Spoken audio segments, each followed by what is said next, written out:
In this video, I'm going to share with you how to handle people that annoy you when you're in sales. This happens all the time, where you're on a sales call and somebody is trying to take control, or they're just the opposite personality of you. Now, normally in sales, when somebody's annoying you, it's because they're trying to take control of the call.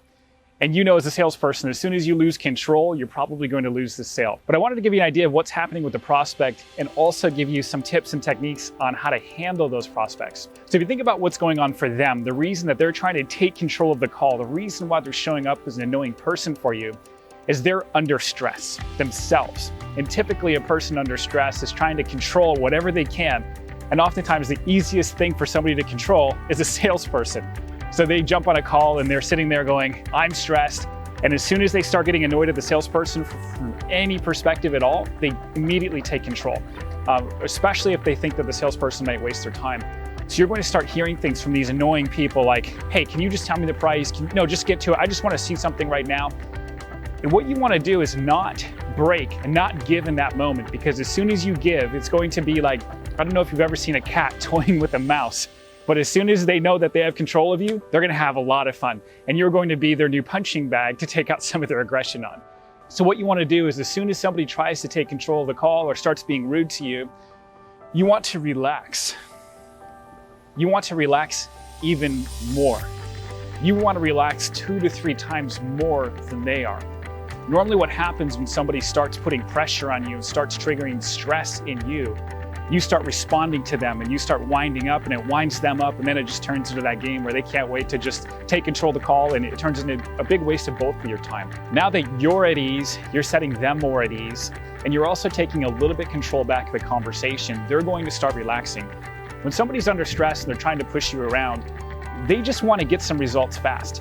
And it's really interesting, as soon as you let them know that you're not somebody that can be pushed around and that you have the ability to keep control and keep a strong frame and a strong presence even under their pressure, paradoxically, they're going to start feeling safer in your presence.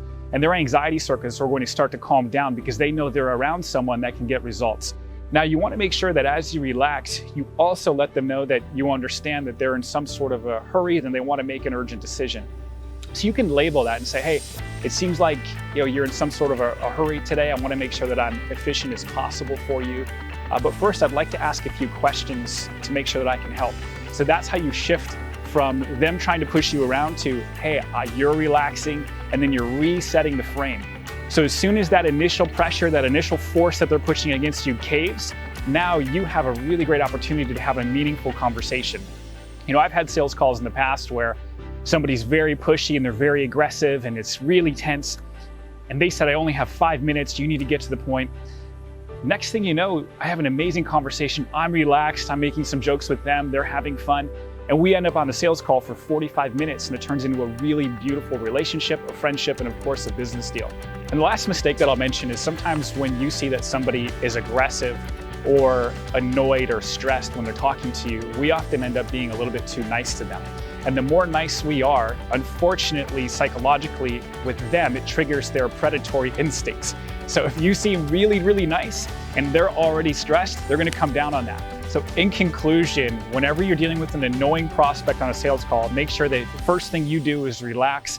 Even if you're starting to feel annoyed and even if you're starting to feel angry, at least act relaxed. At least take a breath, and you might be fuming inside. Just act relaxed. Then label their situation, let them know that you too want to get results for them fast. Then just shift into a meaningful conversation according to your normal sales process. And make sure you fight the temptation to be too nice and too friendly, because the more nice and more friendly you are, if somebody else is feeling tension, the more they're going to take advantage of that and possibly come down on you. So make sure you're strong, you're relaxed, and you have a great sales conversation. Keep control the entire time and close more business. In this video, I talked about some terminology that you might not be familiar with. At ClientPoint's Sales and Marketing Innovation Lab, we're blending ideas from all sorts of different walks of life and research and really everything all over the world and bringing it to the sales process.